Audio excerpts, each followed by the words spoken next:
الحسين إخوان حبابي ثم إلى رسل المهاجر الله أحمد بن عيسى حسين بقيه المقدم محمد بن علي بعلوي ووصولهم وفرحهم ثم إلى أرواح الشيخ عبد الرحمن الزقاف الشيخ عمر محضر وسلطان وشيخ عبد الله بكر العيدروس والبشاد وغوث العباد إلى الحبيب عبد الله بن علوي الحداد ووصولهم وفرحهم جميع سادتنا الذي علي وصنع إبراهيم ثم إلى أرواح الشيخ أبو بكر بن سالم وأخي أقل بن سالم وأبو بكر بن عبد الله بن إدريس العلم الحبيب علي بن زقاف جعفر بن شيخنا زقاف الحبيب عبد القادر بن حسين زقاف وصنع إبراهيم ثم إلى روح سيدنا الإمام خليفة الأجداد الحبيب عبد القادر بن أحمد بن عبد الرحمن الزقاف ووصولهم وفرحهم ثم إلى الحبيب محمد بن عبد الهدار الحبيب محمد بن سالم بن حفيظ على معشر محمد بن سالم بن حفيظ ثم إلى الحبيب حسن وسالم ابن عبد الله بن عمار الشاطري والحبيب عبد الله بن محمد بن علوي بن شهاب الدين ووصلنا وفرحهم ثم إلى روح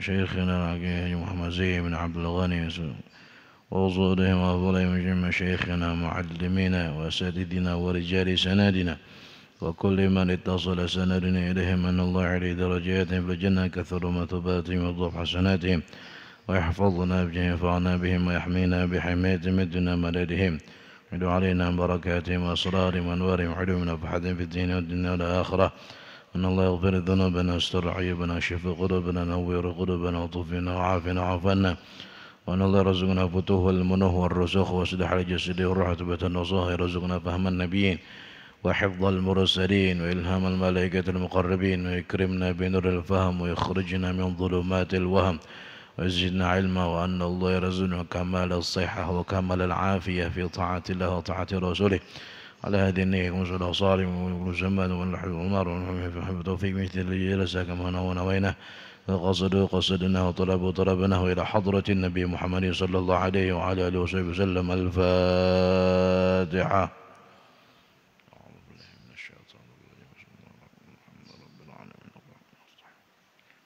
إياك نعبد وإياك نستعين صراط المستقيم صراط الذين أنعمت عليهم غير الضالين.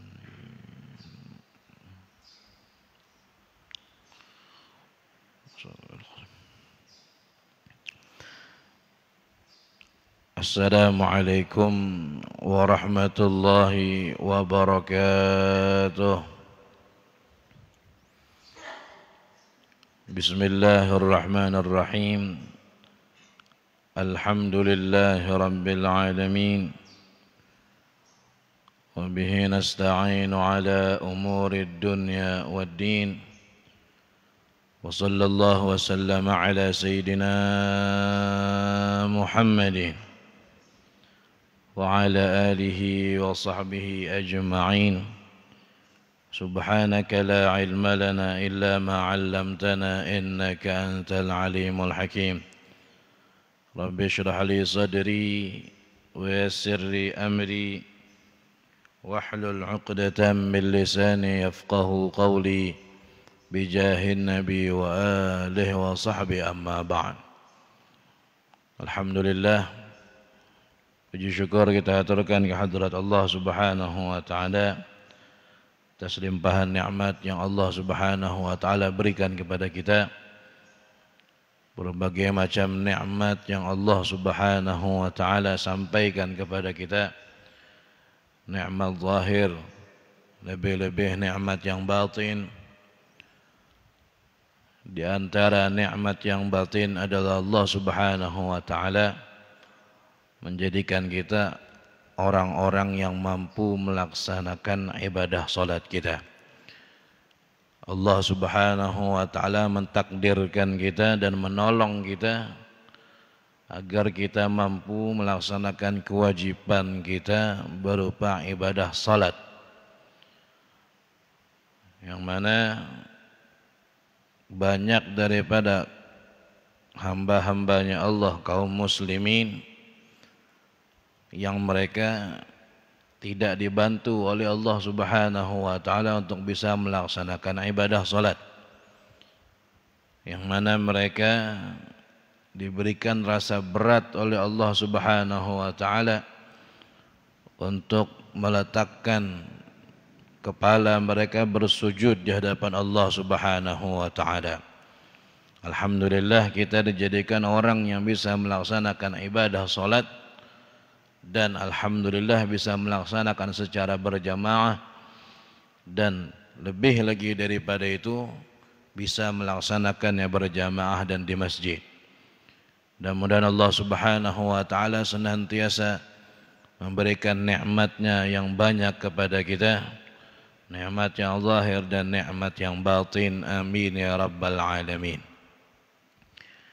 Sesungguhnya ketika Rasulullah sallallahu alaihi wasallam Isra dan Mi'raj, diperlihatkan oleh Allah Subhanahu wa taala berbagai macam hukuman-hukuman atau azab-azab yang diberikan oleh Allah Subhanahu wa taala. Di antaranya Nabi Muhammad sallallahu alaihi wasallam melihat ada orang yang kepalanya dipukul dengan batu. Dia letakkan kepalanya di atas batu, kemudian kepala tadi dihantamkan lagi dengan batu.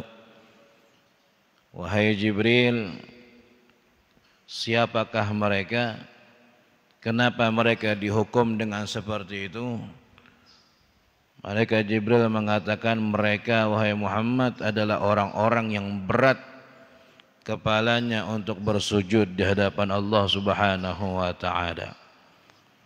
Mereka adalah orang-orang yang berat untuk melaksanakan ibadah salat, sehingga diadab oleh Allah dengan dipukul kepalanya dengan batu sampai hancur, dan kemudian dikembalikan lagi oleh Allah Subhanahu wa taala. Na'udzubillahi min dzalik. Dan Allah selamatkan kita daripada adab nerakanya Allah Subhanahu wa taala. Salawat serta salam tidak lupa pula kita haturkan kehadirat junjungan kita, kekasih kita, pemimpin kita, suri tauladan kita, yang memberikan syafaatnya kepada kita, Nabi besar Muhammad sallallahu alaihi wa ala alihi wa sahbihi wasallam, dan juga kepada keluarga Rasulullah, sahabat-sahabat Rasulullah, dan orang-orang yang meneladani jalan baginda Nabi besar Muhammad sallallahu alaihi wa ala alihi wa sahbihi wasallam sampai hari kiamat nanti. Amin ya rabbal alamin. Alhamdulillah, kembali kita dipertemukan lagi oleh Allah Subhanahu wa taala di majlis kita yang mulia ini untuk melanjutkan lagi pelajaran kita, ta'lim kita, yaitu pelajaran tafsirul Quran. Semoga Allah Subhanahu wa taala memberikan kefahaman yang luas di dalam memahami ayat-ayat Allah Subhanahu wa taala, sebagaimana Allah berikan kefahaman tadi kepada hamba-hamba yang dicintai oleh Allah Subhanahu wa taala. Amin ya rabbal alamin. Ukuran seberapa luas makna Al-Quran yang diterima oleh setiap hamba berbeda-beda.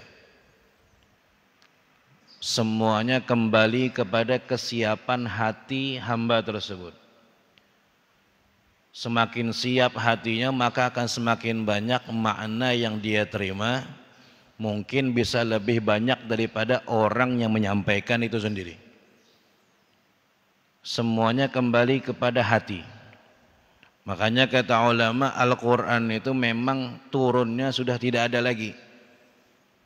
Ayatnya sudah berhenti turun di zaman Nabi Muhammad SAW. Selama masa 23 tahun Rasulullah menjadi Nabi dan Rasul di dunia ini, maka selama itu pula proses turunnya Al-Quran, wafatnya Nabi selesai. Sebelum wafatnya Nabi selesai turunnya Al-Quran. Itu ayatnya. Tapi kata ulama, makna daripada Al-Quran itu sendiri tidak pernah putus sampai hari kiamat. Maknanya yang Allah turunkan dari sisi Allah Subhanahu wa taala terus turun. Turunnya kemana? Kepada hati hamba-hambanya Allah Subhanahu wa taala yang siap menerima makna tadi itu. Makanya kalau kita lihat tafsir orang zaman dahulu misalnya, mereka mentafsirkan ayat ini dengan seperti ini. Kita dapati ulama kita di zaman sekarang, mereka mentafsirkan ayat yang sama, beda dengan tafsir yang dahulu. Atau mungkin ayat yang sama lebih luas lagi daripada tafsiran yang dahulu. Kenapa? Maknanya turun terus ayat Al-Quran ini. Tidak pernah berhenti turun makna ayat Al-Quran, hanya ayatnya saja yang berhenti turun. Makanya apabila kita ingin banyak menerima daripada makna ayat Al-Quran, perlu persiapan di dalam hati kita. Dengan cara apa? Dengan cara membersihkan hati kita. Semakin bersih hati seseorang, maka akan semakin siap dia menerima makna Al-Quran yang lebih luas, makna Al-Quran yang lebih banyak. Dalam Al-Quran disebutkan apa? La yamassuhu illal mutahharun. Tidak ada yang bisa menyentuh Al-Quran kecuali orang-orang yang bersuci. Makanya disyaratkan orang menyentuh Al-Quran itu harus orang yang berwudu. Tidak boleh orang yang punya hadas kecil, apalagi hadas besar. Wudu dulu baru boleh menyentuh Al-Quran. Sama hati kita pun tidak akan boleh menyentuh makna Al-Quran apabila tidak suci. Harus hati yang suci. Semakin bersih hati orang tadi, semakin banyak makna akan yang dia terima. Bersih daripada sombong, bersih daripada sifat hasud, bersih daripada sifat iri, bersih daripada dendam, bersih daripada prasangka buruk kepada orang lain, bersih daripada merendahkan orang lain. Semakin sedikit sifat-sifat buruk di dalam hatinya, berarti semakin bersih hatinya, semakin banyak makna yang akan dia terima dari Al-Quran. Tapi kalau di dalam hatinya masih banyak kotorannya, ya seukuran itu aja yang akan dia terima daripada Al-Quran. Maka tugas kita apabila ingin memahami Al-Quran sebagaimana fahamnya para salihin, fahamnya para arif billah, maka tugas kita yang pertama adalah membersihkan hati kita daripada kotoran-kotoran hati, penyakit-penyakit hati. Maka kita akan dapatkan makna yang ajaib.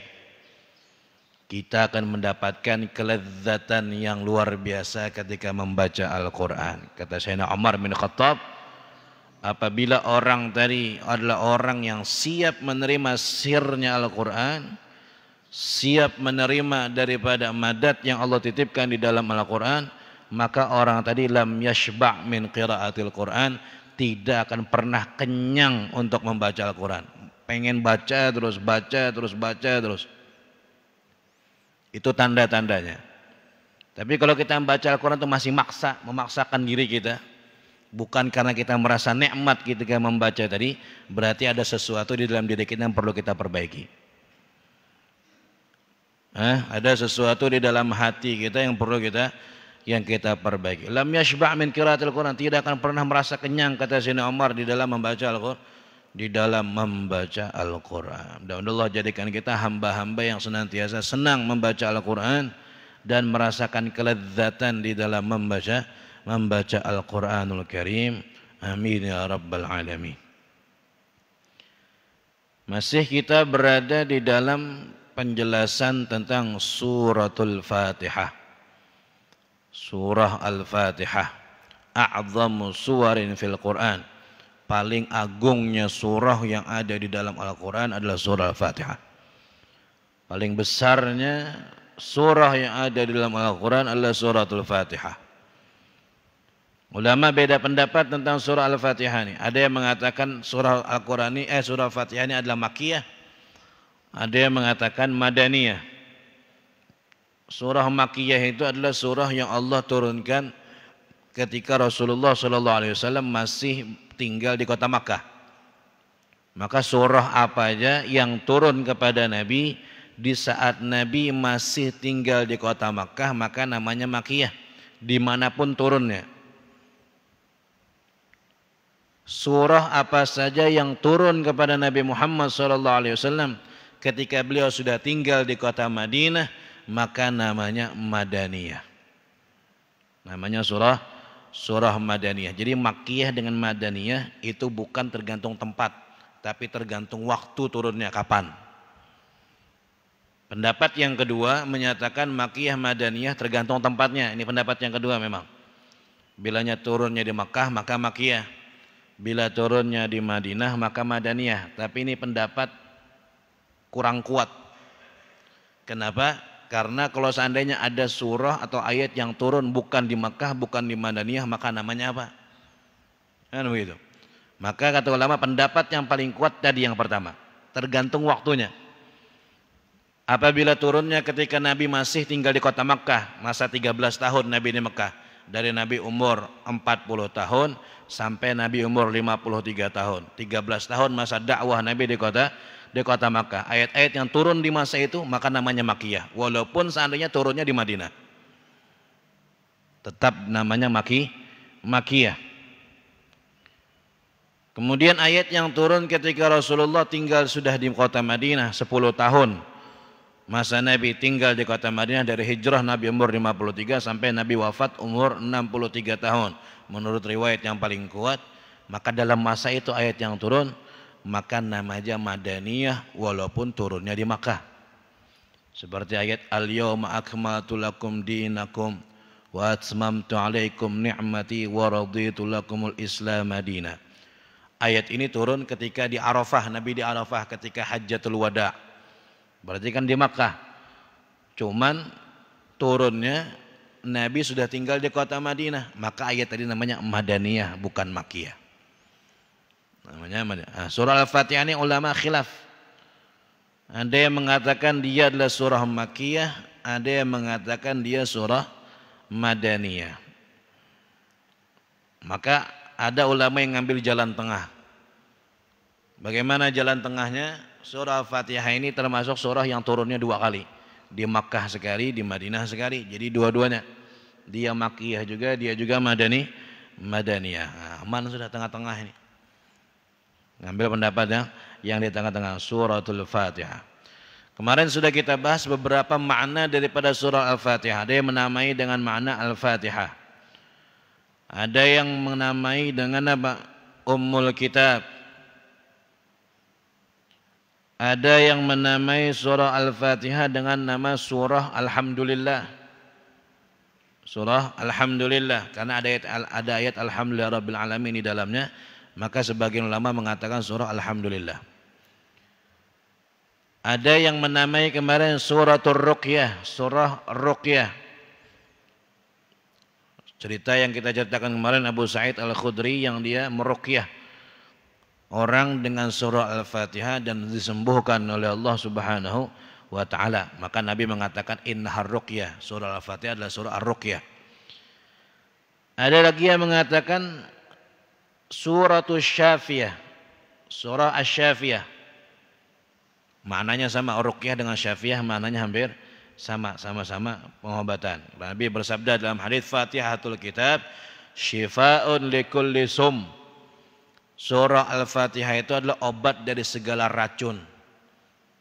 Racun apa aja? Insya Allah kalau kita bacakan surah Al-Fatihah dengan hati yang kuat, hati yang yakin, maka akan dihilangkan oleh Allah Subhanahu wa ta'ala.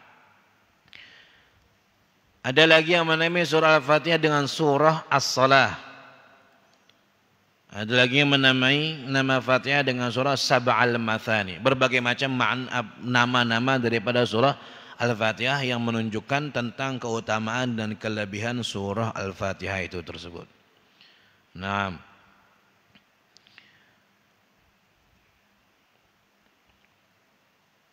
surah Al-Fatihah ini adalah surah yang kita baca di dalam sholat kita. Menurut mazhab Imam Syafi'i, wajib kita membaca surah Al-Fatihah di dalam sholat kita. Ulama berbeda pendapat. Menurut imam yang 3, Imam Syafi'i, Imam Ahmad bin Hanbal, kemudian Imam Malik bin Anas, surah Al-Fatihah itu adalah surah yang wajib dibaca di dalam sholat. Menurut 3 imam ini. Menurut Imam Abu Hanifah, hukumnya tidak wajib. Imam Abu Hanifah berpendapat surah Al-Fatihah ini hukumnya tidak wajib. Jadi menurut Imam Abu Hanifah, orang sholat itu baca ayat apa aja boleh walaupun bukan Al-Fatihah, yang penting minimal 3 ayat. Minimal 3 ayat. Tidak wajib membaca Al-Fatihah karena Allah berfirman faqra'u ma tayassara minal Qur'an. Bacalah kalian yang mudah daripada Al-Quran. Artinya kata Imam Abu Hanifah berarti tidak harus Fatihah dong. Ayat apa aja yang penting mudah, yang mana yang dihafal, yang penting minimal 3 ayat, maka boleh sah sholatnya orang tersebut. Tapi menurut madhab kita Imam Syafi'i dan Imam Malik bin Anas, Imam Ahmad bin Hanbal tidak bisa. Harus dibaca surah Al-Fatihah karena di dalam hadis Nabi bersabda la salata liman la yaqra'u bi Fatihatil kitab. Tidak dianggap solat orang yang tidak membaca Fatihatul Kitab, surah Al-Fatihah. Surah Al-Fatihah. Ini dalil imam yang 3. Dalil imam yang 3. Jadi jelas Imam Abu Hanifah beda sendiri dari imam yang 3 ini. Kemudian terjadi perbedaan pendapat lagi di antara ulama kita, apakah wajibnya dibaca itu setiap rakaat kah atau rakaat pertama aja Al-Fatihah ini. Menurut Imam Syafi'i dan orang-orang yang sependapat dengan Imam Syafi'i, surah Al-Fatihah wajib dibaca di setiap rakaat. Jadi kita mazhab Imam Syafi'i wajib dibaca setiap rakaat. Rakaat pertama, rakaat kedua, ketiga, keempat, berapa rakaat aja sembahyangnya, maka setiap rakaat wajib membaca surah Al-Fatihah. Mazhab kita Imam Syafi'i. Sebagian ulama mengatakan tidak wajib, wajibnya itu dibaca di rakaat yang pertama aja. Wajib dibaca di rakaat yang pertama. Jadi 3 imam tadi yang sepakat wajib membaca surah Al-Fatihah, mereka berbeda pendapat lagi. Apakah semua rakaat atau yang penting ada di salah satu rakaat saja. Imam Syafi'i wajib semua rakaat. Sebagian ulama mengatakan enggak, yang penting ada aja Fatihah dibaca. Yang penting ada Al-Fatihah dibaca. Thumma innaha talzamu qira'atuha 'inda al-jumhur lil imam walil munfarid. Kemudian ulama sepakat yang mengatakan wajib membaca Al-Fatihah ini sepakat bahwasannya Al-Fatihah ini wajib dibaca bagi orang yang posisinya imam. Ketika berjamaah posisinya sebagai imam, atau ketika sholat sendirian wajib membaca Al-Fatihah. Dia imam, sholat berjamaah dan dia posisinya imam, wajib baca Al-Fatihah. Atau ketika sholat sendirian jelas wajib membaca surah Al-Fatihah. Tapi bagi makmum, bagaimana kalau orang sholat berjamaah dan posisi dia makmum?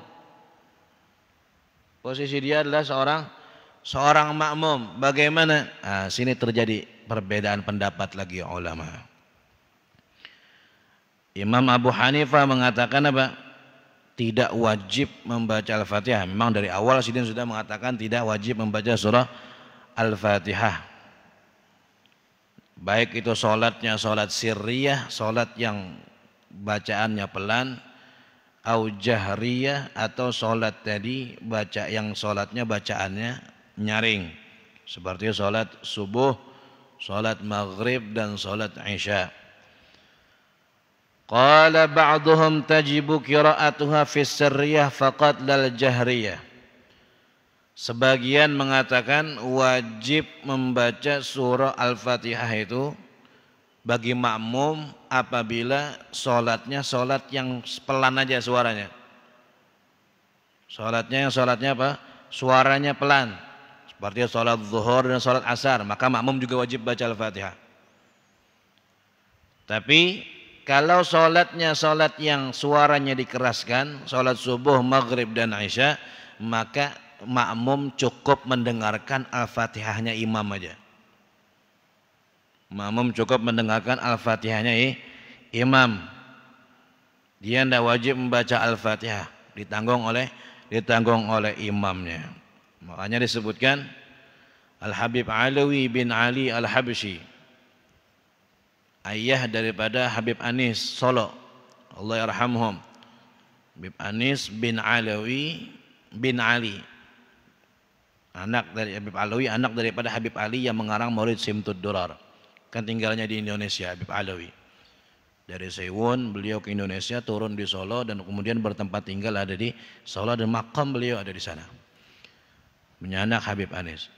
Habib Alawi bin Ali Al-Habsyi ini beliau satu zaman dengan Al-Habib Ja'far bin Syaikhan As-Segaf yang ada di Pasuruan. Makamnya di Pasuruan dan tinggal di Pasuruan. Beliau Habib Ja'far ini guru daripada Kiai Hamid yang ada di Pasuruan, terkenal Kiai Hamid, Masya Allah.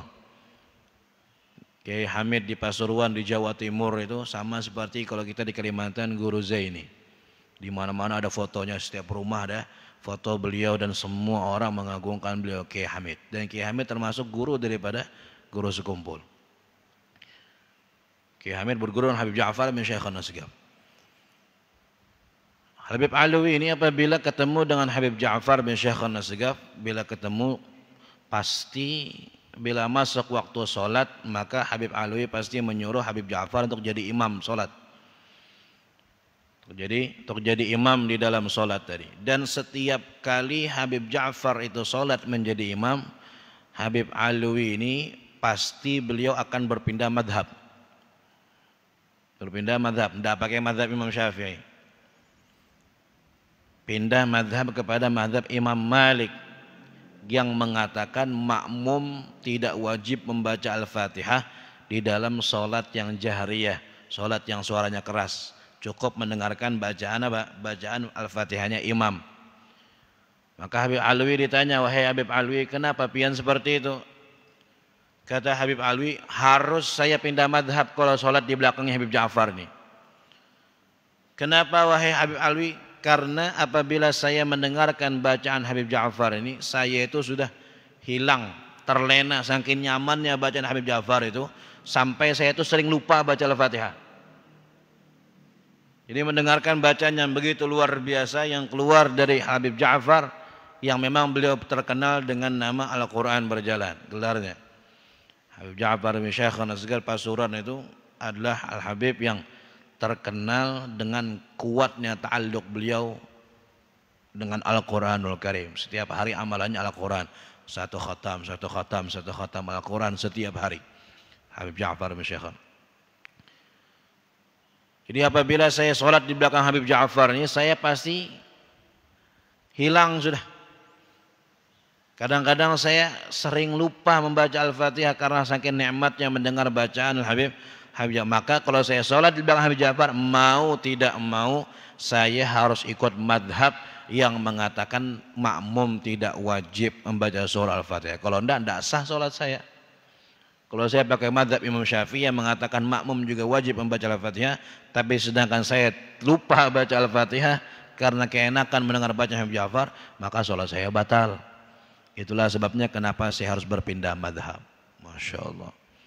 Alaihim ridwanullah tabaraka wa ta'ala. Mereka orang-orang yang saleh, orang-orang yang kuat ikatan dengan Al-Quran, sehingga setiap kali mereka membaca Al-Quran, hidayahnya Allah Subhanahu wa ta'ala datang kepada siapapun yang mendengarkan bacaan mereka. Kata Nabi, zayyinul Qur'ana bi aswatikum, hiasilah Al-Quran dengan suara kalian. Kata ulama, ini maknanya dibalik, hiasilah suara kalian dengan Al-Quran.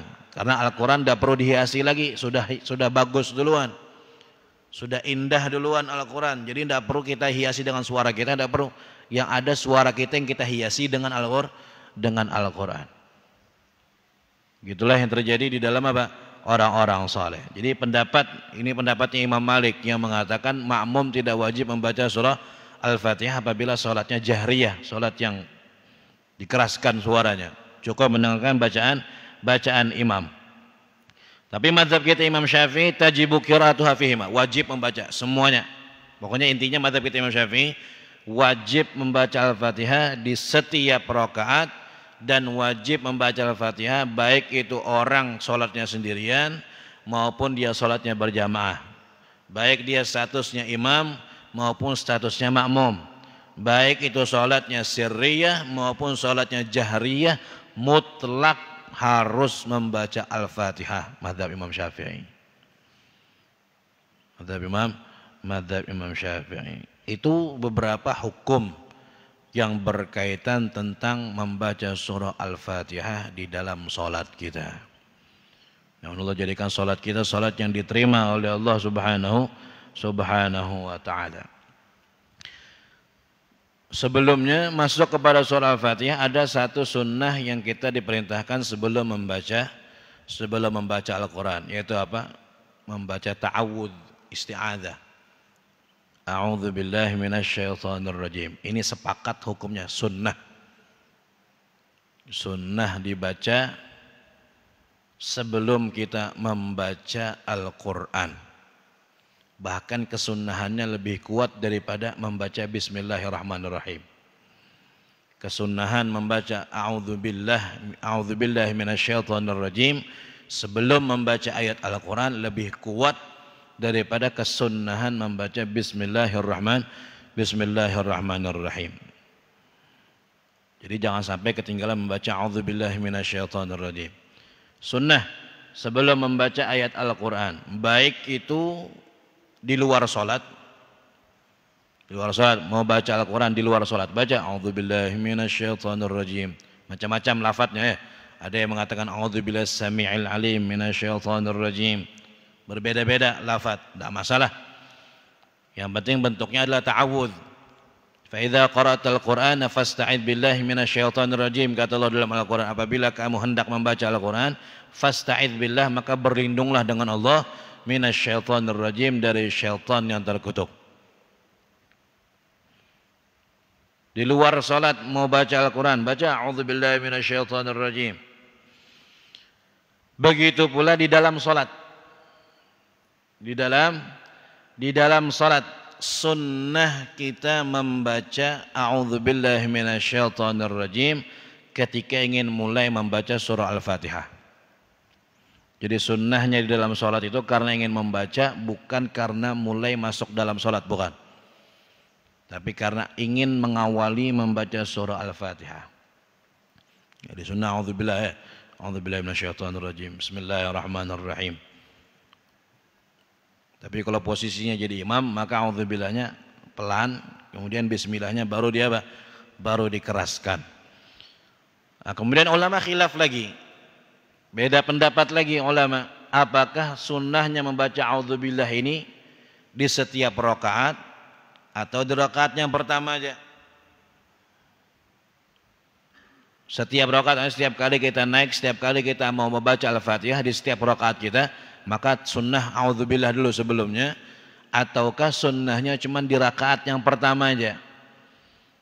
Khilaf lagi ulama ada di sini. Imam Syafi'i, beliau punya dua pendapat. Imam Syafi'i punya dua pendapat. Artinya Imam Syafi'i di satu pendapat yang mengatakan sunnahnya di rakaat pertama aja, di pendapat yang lain beliau mengatakan sunnahnya di setiap rakaat. Jadi Imam Syafi'i sendiri, beliau sendiri punya dua pendapat. Terserah mau ambil yang mana. Mau baca di awal aja silahkan, atau mau membaca setiap rakaat lebih baik. Karena apa? Otomatis semakin banyak yang kita baca, semakin besar pahala yang kita dapatkan. Karena a'udzubillahi minasyaitonirrajim ini termasuk bagian daripada nih ayat Al-Qur'an yang tadi, fasta'idz billahi minasyaitonirrajim.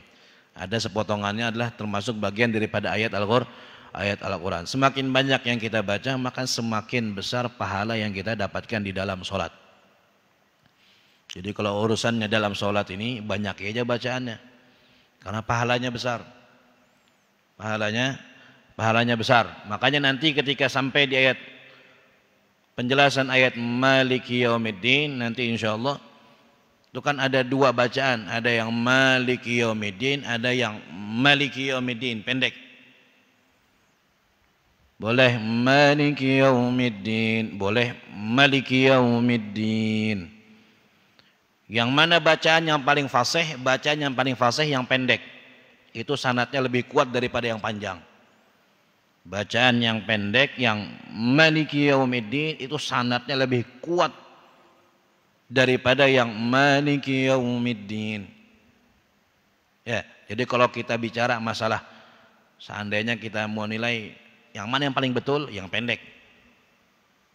Bahasanya kayak itu. Tapi kan betul dua-duanya, tinggal masalah sanad aja yang mana lebih kuat. Yang lebih kuat adalah yang pendek, Maliki Yaumiddin. Terus kenapa orang membaca di dalam sholat pakai yang panjang? Padahal yang paling kuat sanadnya yang pendek. Kenapa ulama kita menyuruh kita pakai yang panjang ketika di dalam sholat? Karena supaya pahalanya lebih banyak. Kan gitu. Kalau kita Maliki Yaumiddin berarti kita membuang satu alif. Tapi kalau kita baca Maliki Yaumiddin tambah satu alif. Satu alif ini satu huruf. Satu huruf di dalam sholat Al-Quran yang kita baca pahalanya 100. Berarti yang baca Maliki Yaumiddin itu lebih 100 daripada yang pendek Maliki Yaumiddin. Padahal kalau dari segi sanad lebih sahih yang lebih kuat sanad yang pendek. Cuman di dalam sholat kayak apa caranya supaya pahalanya lebih banyak, maka yang panjang yang dibaca. Yang dibaca yang sama ini. A'udzubillahi minasyaitonirrajim. Imam Syafi'i mengatakan rakaat pertama aja boleh. Di dalam pendapat beliau yang lain mengatakan di dalam setiap rakaat juga boleh. Berarti ambil yang mana? Yang paling banyak diambil supaya lebih banyak pahalanya. Karena kita ini sudah sadar diri aja ibadah kada kayak orang bahari kan gitu. Ibadah kita jauh dengan orang dulu, tidak ada apa-apanya. Orang dulu sholatnya 1000 rakaat, 750 rakaat, 500 rakaat. Ada yang 300 rakaat. Sholat paginya ada yang 200 rakaat. Habib Abdullah Haddad itu sholat paginya di waktu duha itu sholatnya 200 rakaat. Imam Habib Abdullah Haddad di waktu pagi, waktu duha. Tapi bukan sholat duha lah. Sholat duha kan paling banyak 8 rakaat aja. Riwayat mengatakan. Jadi 8 rakaatnya duha, sisanya sholat sunnah mutlak 200 rakaat. Itu pun pindah-pindah masjid. Masjid ini, masjid sana, masjid sana, masjid sana. Padahal beliau orangnya tidak melihat. Penglihatan beliau diambil oleh Allah ketika beliau umur 4 tahun. Tapi sholatnya segitu banyaknya. Itu paginya, belum malamnya, belum dihitung lagi. Baru sholat paginya aja. Sudah kalah jauh kita dengan orang-orang terdahulu. Daripada kita jauh lebih sedikit. Nah maka kayak apa caranya yang sedikit ini bisa pahalanya besar. Kayak apa caranya sholat kita, ibadah kita yang seadanya ini, yang sedikit ini bisa dapat pahala yang lebih banyak. Caranya itu tadi. Setiap sunnah-sunnah apa yang kita tahu di dalam sholat, maka jangan sampai luput, kerjakan supaya walaupun ibadah kita sedikit tapi pahalanya dilipat gandakan oleh Allah Subhanahu wa ta'ala. Jadi baca ta'awudz setiap rakaat tidak masalah. Setiap mau baca Al-Fatihah, a'udzubillahi minasyaitonirrajim, bismillahirrahmanirrahim, baca 4 rakaat maka 4 kali dibaca. La ilaha illallah. Dan itu sangat membantu di dalam apa? Mengurangi was-was syaitan. Syaitan yang memberikan was-was apabila kita sholat, bisikan-bisikan macam-macam. Nah, ketika kita baca a'udzubillahi minasyaitonirrajim, ya Allah saya berlindung daripada godaan syaitan yang terkutuk. Hadirkan makna ketika kita mengucapkan a'udzubillahi minasyaitonirrajim, maka Allah akan hindarkan kita daripada waswas syaitan. Kita sholat akan lebih bisa hadir hati kita. Sholat akan lebih bisa khusyuk. Salah satu faedah membaca a'udzubillahi minasyaitonirrajim. Naam.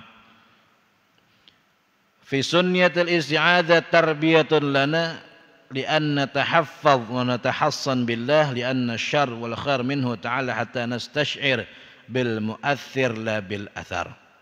Kata ulama, di dalam kesunahan membaca a'udzubillahi minasyaitonirrajim ini, di situ ada pendidikan bagi kita, tarbiyah, supaya kita selalu senantiasa berlindung dan minta pertolongan hanya kepada Allah Subhanahu wa ta'ala. Sehingga semakin kita sering mengucapkan a'udzubillahi minasyaitonirrajim, semakin kuat makna di dalam hati kita tentang apa? Tidak ada yang memberikan kebaikan dan kejelekan kecuali hanya Allah. Tidak ada satupun yang mampu di alam semesta ini menyampaikan kebaikannya kepada kita atau menyampaikan keburukannya kepada kita kecuali datangnya dari Allah Subhanahu wa ta'ala. Jadi akan semakin kuat makna dari di dalam hati kita. keyakinan kita kepada Allah Subhanahu wa taala dengan kita sedang mengucapkan a'udzubillahi minasyaitonir rajim. A'udzubillahi minasyaitonir rajim. Bismillahirrahmanirrahim. Masuk kita kepada bismillahirrahmanirrahim.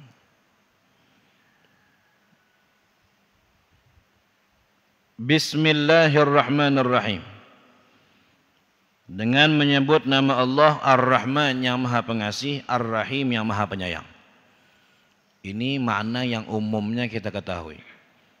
Makna yang umumnya kita ketahui. Bismillahirrahmanirrahim, dengan menyebut nama Allah yang Maha Pengasih lagi Maha Penyayang. Lagi-lagi ulama berbeda pendapat di dalam Bismillahirrahmanirrahim. Apakah dia termasuk daripada surah Al-Fatihah ataukah tidak termasuk daripada surah Al-Fatihah? Yang mengatakan Bismillahirrahmanirrahim termasuk daripada surah Al-Fatihah, maka berarti wajib dibaca setiap sholat. Karena kalau tidak dibaca maka sholatnya tidak sah. Sebab apa? Sebab dia tidak sempurna membaca Al-Fatihah. Tapi menurut pendapat yang mengatakan Bismillahirrahmanirrahim bukan termasuk daripada surah Al-Fatihah, maka tidak wajib. Jadi Al-Fatihah mereka ayat pertamanya adalah Alhamdulillahirrabbilalamin, itu ayat pertamanya. Dan seterusnya. Tapi kalau yang mengatakan Bismillahirrahmanirrahim adalah termasuk bagian daripada surah Al-Fatihah, maka dia adalah ayat yang pertama di dalam surah Al-Fatihah, wajib dibaca. Seperti kita mazhab Imam Syafi'i. Imam Syafi'i mengatakan Bismillahirrahmanirrahim adalah termasuk ayat daripada surah Al-Fatihah. InsyaAllah akan kita lanjutkan pembahasannya, lumayan panjang masalah Bismillah ini. Kita akan lanjutkan di pertemuan yang selanjutnya. Mudah-mudahan Allah Subhanahu wa taala memberikan kita ilmu yang bermanfaat dunia dan akhirat, dan semoga berkat kita mengkaji makna daripada surah Al-Fatihah, Allah berikan rahasia-rahasia surah Al-Fatihah di dalam diri kita. Allah terangi hati kita dengan Al-Quran. Allah terangi hati kita dengan karamah surah Al-Fatihah. Dan Allah Subhanahu wa taala memahamkan kita surah Al-Fatihah sebagaimana fahamnya para salihun dan para arif billah. Dan mudah-mudahan berkat surah Al-Fatihah Allah angkat bala dan musibah daripada tempat kita ini, dari kota kita ini khususnya, dan dari negara kita ini secara umumnya. Mudah-mudahan Allah Subhanahu wa taala menanamkan jiwa Al-Quran di dalam diri kita, di dalam anak-anak kita, dan keturunan kita dijadikan para pencinta Al-Quran dan orang-orang yang gemar membaca Al-Quran. Amin ya rabbal alamin. Dan semoga bulan Rajab ini dijadikan bulan yang penuh dengan berkah, bulan Sya'ban dijadikan bulan penuh dengan berkah, dan Allah sampaikan kita di bulan Ramadan fi khairin wa lutfin wa afiyah. Mudah-mudahan Allah terima taubat kita di bulan Rajab ini, Allah terima istighfar kita, Allah hapus catatan keburukan kita. Keluar dari bulan Rajab masuk bulan Sya'ban, kita sudah siap menerima sir daripada salawat kepada Nabi Muhammad SAW di bulan Sya'ban, dan masuk bulan Ramadan siap menerima pemberian dari Al-Quranul Karim. Amin ya rabbal alamin. Ala hadhihi niyyah wa sallallahu ila hadratin Nabi Muhammadin sallallahu alaihi wa ala alihi wasallam bil qabul. Al-Fatihah.